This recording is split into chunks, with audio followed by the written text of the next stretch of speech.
Hi everybody, thanks for pressing play on the video today. It's Caroline here from craftycarolinecreates.com. I'm an independent Stampin' Up demonstrator. If you'd like to buy any of the products I'm showing you in today's video, please do not hesitate to get in touch. This is today's project, which is this really beautiful hexagonal gift box with a cute little lid which just pops off like that. Designed this inside to hold some spools of Stampin' Up ribbon, which I have been sending out to a lovely member of my team, Rachael, who promoted recently. So I wanted to send her out a little well done gift for her promotion. So she should have had it by now, so I can share the video with you. There we go, all back together. Rachael is on YouTube. You can check her out, Caramel and Cream. I will put a link below so you can go and check out her wonderful videos that she is making. So this is the project we're going to make today, so shall we get on and I'll show you how it's made. So we're going to start with some Whisper White cardstock. This measures 7 inches by 11 5/8 of an inch. 11 5/8 of an inch is standard length of A4 cardstock for those of us in Europe. If you are in North America, you are going to need to start with 12 by 12 and cut it down, but it needs to be that long in order to fit the ribbon inside. I am going to do another version of these, a smaller version of this, that in North America you will be able to use your standard cardstock size. We're going to start by doing some stamping and flip it over, and I've already started it using the beautiful Garden in Bloom stamp set. I used this a lot when it first launched. I haven't used it for a while, but the weather has been really lovely here, so it sort of inspired me to dig it out again and do a really summery pattern. And if you haven't seen this stamp set before, what is really great about it is you stamp sort of, it's a two-step stamp set. I always struggle to say that for some reason, but basically you stamp the colour and then you can stamp the outline afterwards. So there's flowers, there's leaves, there's butterflies, there's a little cute bee. I also think he's very cute too. So I've already stamped it using the large flower. All of the colour combinations I'll list on my blog, but I think it's Fleshy Flamingo and Real Red, Pear Pizzazz and Cucumber Crush. And this little flower is Wisteria Wonder with a rich raspberry outline. And I think it actually looks nice that they don't perfectly align. It gives it a much more sort of whimsical look. So we're just going to finish off the stamping by doing a little butterfly in some of the gaps that we've got there. I have just kept the stamping to the middle of the cardstock because we are going to make a top and a bottom here as well, so we don't need to waste our time stamping areas we're not going to see. So I'm going to bring in 2 yellows for my summery butterfly, and we're going to do the base colour in Daffodil Delight and then the outline in Delightful Dijon. I have my rubber, my foam mat, which will just help me get a good stamp using the photopolymer stamp set. So I've got here the inside and then the outline. You can see I have used these a bit, they are a little bit stained. Does happen with photopolymer stamp set, but it doesn't affect the image at all. So going to start with our little our butterfly. I'm just going to find some gaps where I can pop him in. He'll fit in there as well. Definitely one here. And will we get a little one in there? I think so. Maybe just one up here, which we might not see when we make our box up. Maybe one here as well. Let me go there. Okay, so that is the body stamp in Daffodil Delight. So we are going to go back with our Delightful Dijon outline. Okay, ink him up, and then just going over the top, you're going to ink our outline. Oh, you didn't see that one, but see if we can get this one in camera for you. You can get the perfect outline when you do yours because you're not going to have a camera in the way. Okay, there we go. But as I said, I don't think it matters if you don't align perfectly. It just helps a little bit with that whimsical look, if anything. That sort of summer garden. Okay, so that is our stamping done. So let's do some scoring. Put that ink pad away. Bring out my scoreboard. Here it is. There we go. Oh, focus camera. Okay, and we're going to score as always with the pattern, the stamp side down. It just gives us a bit of a a better way of scoring, so it's folding the right way. So we are going to start by scoring at the short side at the top at, oh, don't fall over camera. Is that okay? Okay, and we're going to score this at 1.5 inches all the way down and at 4.5 inches. Okay, I'm going to turn it round, and this is where it gets a little bit more involved.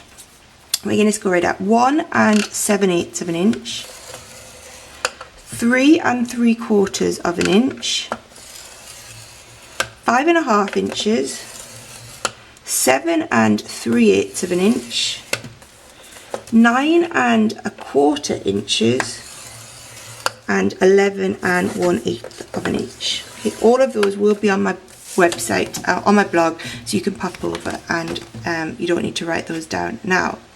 Okay, now we also need to make our lid a piece of complementary cardstock. I've gone for real red, and this measures 4 inches again by 11 5/8 of an inch. The short side, we are going to start and score that to begin with at 1/2 inch,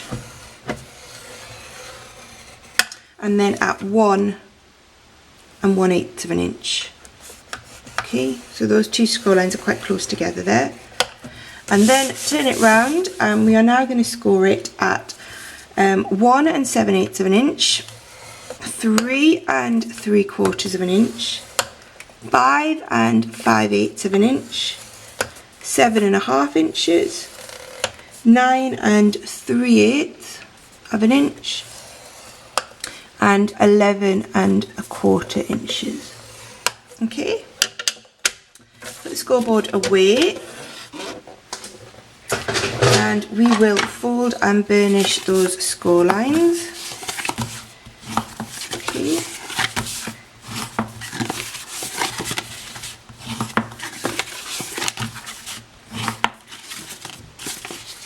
And as we have it, we might as well do the lid first. Actually, we'll do the base first. I was going to change it up, but making the base first makes more sense. So we'll score and burnish those, put that to one side, and we'll do exactly the same with our printed stamped piece.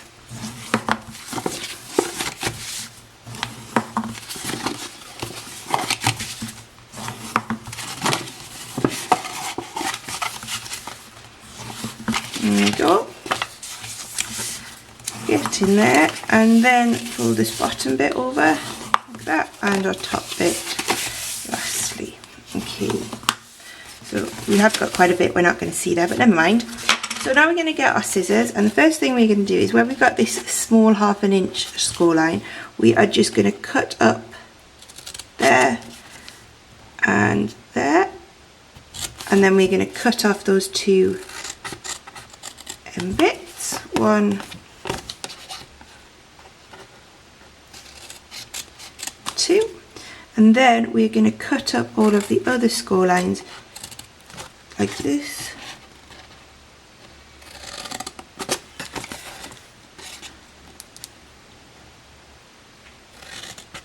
One,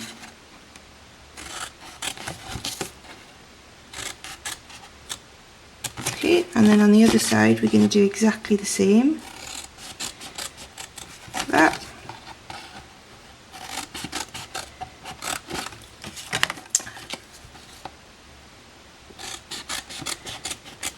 Okay, let's keep going. Let's keep going. Okay, so that is all of our score lines snipped up. Okay. Okay, now the next thing we're going to do is at this end where we cut up those strips there, we are just going to notch those out. So we're just going to make each of those into like a little flap.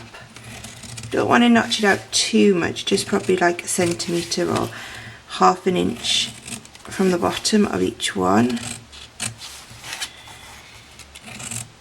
And you'll see why in a minute. Just makes it easier when we start building up our box. Okay, so that's on the shorter end. We've done that, and then on this end what we're going to do is we're going to use our corner rounder to round off each of those corners. Again, this isn't something you need to do, it just makes it look a little bit neater, and I am all about neatness in my mind. Okay, getting there. Last one. And there we go. Okay. Now, I put that down so you can see, I know a lot of you like to pause the video at this point to see the sort of shape that you're aiming for, and that is it. What I've done for speediness and completeness is just done exactly the same with the piece of real red cardstock. It's a little bit different because we've only got a little flap at the bottom, and then the middle section is a lot smaller for our lid, but you get the idea of what we are doing there. Okay.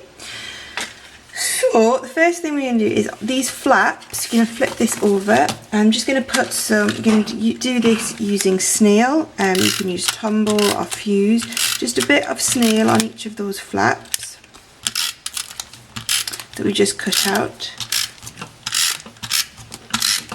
And then we're just going to fold those over and stick those down like that. And all this is going to do is just reinforce the top of our box, just makes it a little bit stronger. Okay. Then on this little flap here, I'm going to use some fuse on this. This is going to hold our box together, so we want this to be nice and strong. So a bit of fuse along that flap, and then just fold over your box like this, and that will stick together like that, and it will pop up, and you can see that lovely hexagonal shape is already coming together. I'm just going to open this up. And I'm now going to pop in my ribbons, which should just fit perfectly inside like that. There we go. Okay, and then this is going to be the bottom of our box. So what we're going to do is just fold it over, put a little bit of Tombow on there, and then fold the next one down. Next one, a bit more Tombow. I'm just going to go round, closing that up like a flower, like that. And then and our last flap goes down like that. Okay, and then we can flip it over, and there is our beautiful box coming together. You can really see how that's starting to take shape now. I'm going to do pretty much exactly the same with our lid section. So I'm going to take some fuse to begin with, some snail along these small flaps. This is just going to, as I said, reinforce the bottom of our box. And make sure that that is nice and strong as it pops on and off. Then this little flap is going to hold our box together, so again we need to put a lot of snail on that, because this is going to keep it together for the first section. And then again just fold over your box and stick that down. Okay. Then this will very nicely, or it should do if our measurements have worked out, should then fit on top of our box. Okay, it's just a little bit fiddly at this stage because it doesn't have the strength that it will have when we make our lid. So I'm just going to fold that, push that on. Oh, there we go. So that does fit over nicely on the top. And then we're going to do exactly the same as we did at the bottom and fold all those sections in. See how pretty that looks, doesn't it? Okay, so start with the first one and fold that over. A bit of Tombow on the top there, and then the next one folds down.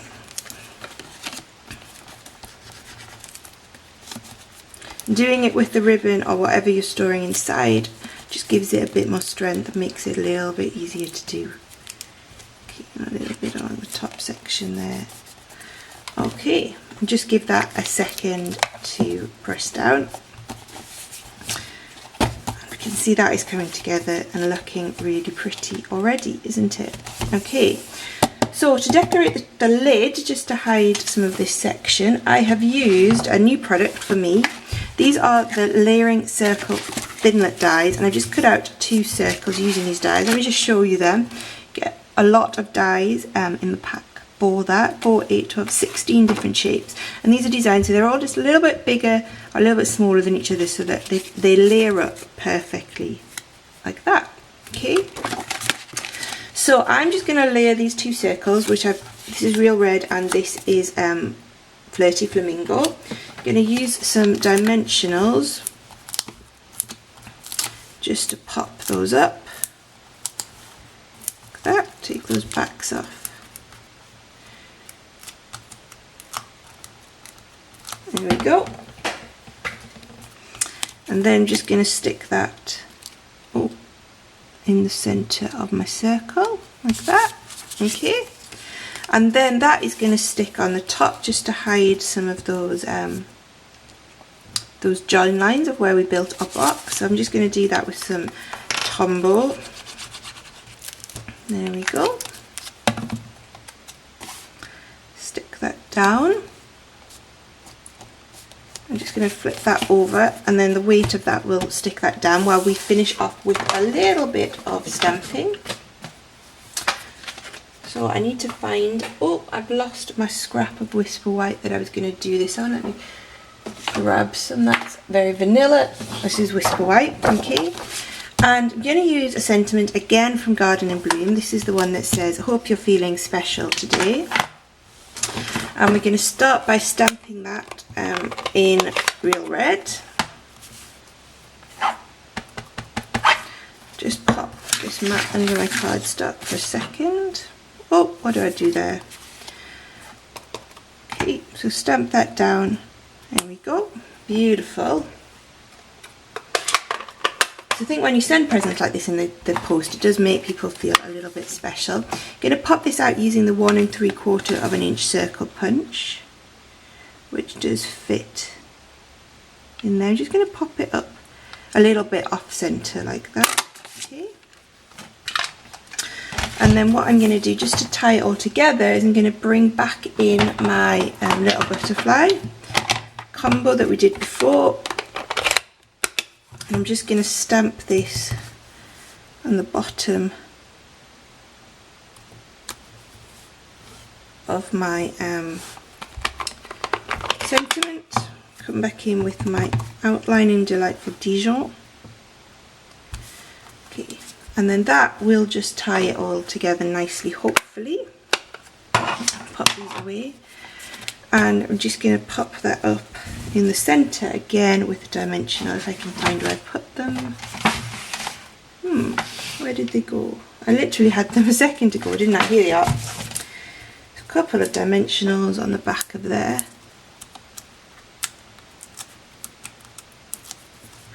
Decide which bit is going to be the front of your box, and then obviously that will pop in the centre like that. And there we go. That is our beautiful hexagonal gift box.